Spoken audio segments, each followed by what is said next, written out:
কৃষ্ণ জয় গুৰু শংকৰ শ্ৰীমন্ত শংকৰদেৱ সংঘৰ ৯৫ সংখ্যক বাৰ্ষিক অধিৱেশনত আজি এটা উল্লেখনীয় দিনেই, কাৰণ আমি এবছৰ ধৰি জিলাৰ নামঘৰত যোৰহাটৰ পৰা কঢ়িয়াই অনা ধৰ্মধ্বজাভাগ আছিলে আৰু এই এবছৰ দিন আমি সাত্বিকতাৰে এই তেজপুৰ জিলা নামঘৰত আমি ধৰ্মধ্বজাভাগ ৰাখিছিলোঁ আৰু ইয়াত অহাকালিলৈ স্থাপন কৰিবলগীয়া যি সিংহাসন, সেই সিংহাসন ভাগ তেজপুৰ জিলা নামঘৰৰ নামঘৰীয়া বাপ জনাই নিজে বনাইছে আৰু নিজে আৰ্থিক সহযোগ কৰি পেলাই তেখেতে বনালে।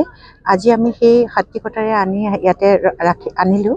কালিলৈ যে এই আসনভাগ ইয়াতে প্ৰতিষ্ঠা হ'ব, কাইলৈৰ পৰা ধৰি ল'ব যে আমাৰ অধিৱেশন আৰম্ভ।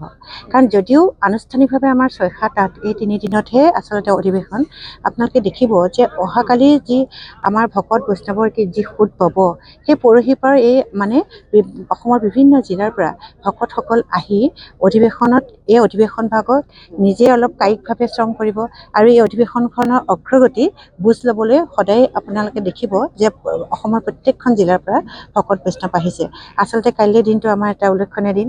কাইলৈ নামঘৰ ভাগ ইয়াতে প্ৰতিষ্ঠা হ'ব আৰু পৰহিলৈৰ পৰা আমাৰ তিনিবাৰ প্ৰসংগ কৰি ৰাতিপুৱা, দুপৰীয়া আৰু সন্ধিয়া এই ৩ প্ৰসংগৰে আমাৰ নামঘৰ ভাগ চলি থাকিব আৰু যিহেতু এইটো এটা আধ্যাত্মিক পৰিৱেশৰ সৃষ্টি হ'ব, গতিকে মই সেয়ে কৈছোঁ যে অহাকালিৰ পৰাই আমাৰ তেজপুৰ জিলাৰ অধিৱেশন আৰম্ভ হ'ব আৰু আপোনালোককো আমি ধন্যবাদ আৰু কৃতজ্ঞতা জনাইছোঁ, কাৰণ আপোনালোকে আমাৰ এই অধিৱেশন ভাগৰ যি প্ৰচাৰ আৰু প্ৰসাৰ চলাইছে আৰু তাৰ কাৰণে আপোনালোকক নথৈ আমি সুখী হৈছোঁ, আনন্দিত হৈছোঁ। আপোনালোকক ধন্যবাদ আৰু কৃতজ্ঞতা জনাইছোঁ আৰু অনাগত দিনত কাইলৈৰ পৰা আপোনালোকৰ পৰা আমি সহায় সহযোগিতা কামনা কৰিছোঁ। কৃষ্ণ জয় গুৰু শংকৰ। শ্ৰীমন্ত শংকৰদেৱ সংঘৰ ৯৫ সংখ্যক অধিৱেশন ভাগি ফেব্ৰুৱাৰী মাহৰ ৬-৭-৮ তাৰিখে 3দিনীয়া বৰ্ণাঢ্য কাৰ্যসূচীৰে তেজপুৰ জিলাৰ আতিথ্যত এই জ্যোতি বিষ্ণু সমন্বয় ক্ষেত্ৰত অনুষ্ঠিত হ'ব। তাৰে অংশস্বৰূপে আমি যোৱাবাৰ যোৰহাট অধিৱেশনৰ পৰা আমাক এই ধৰ্মধ্বজাভাগ আমাক চমজাই দিছিলে। সেই ধৰ্মধ্বজাভাগ আমি এবছৰ কাল ধৰি আমি তেজপুৰ জিলা নামঘৰত আমি ৰাখিছিলোঁ। আজি তাৰ গুৰু আসন ভাগ আৰু এই ধৰ্মধ্বজাভাগ সম্পূৰ্ণ সাত্বিকতাৰে আমি শোভাযাত্ৰা কৰি আনি আজি আমাৰ এই পতাকাত আমাৰ অধিৱেশন থলীলৈ আমি কঢ়িয়াই লৈ আনিছোঁ। অহাকালিলৈ আমাৰ নামঘৰৰ গুৰু আসন প্ৰতিষ্ঠা হ'ব।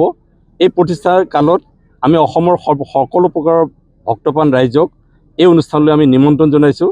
আহক, সকলোৰে আমাক আশীৰ্বাদ প্ৰদান কৰক, যাতে এখন আমি সৰ্বাংগ সুন্দৰ অধিৱেশন আমি সম্পূৰ্ণ সফলভাৱে আমি সমাপ্ত কৰিব পাৰোঁ।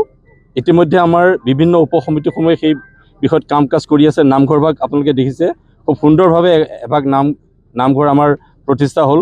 আমাৰ নামঘৰ উপসমিতিৰ প্ৰতিজন বিষয় বিভাগক আমি ধন্যবাদ জ্ঞাপন কৰিছোঁ আদৰণি সমিতিৰ তৰফৰ পৰা। অহাকালিলৈ আমাৰ এই গুৰু আসন প্ৰতিষ্ঠা হ'ব। ইয়াত সকলোৰে সহায় সহযোগিতা আমি কামনা কৰিছোঁ। কৃষ্ণ।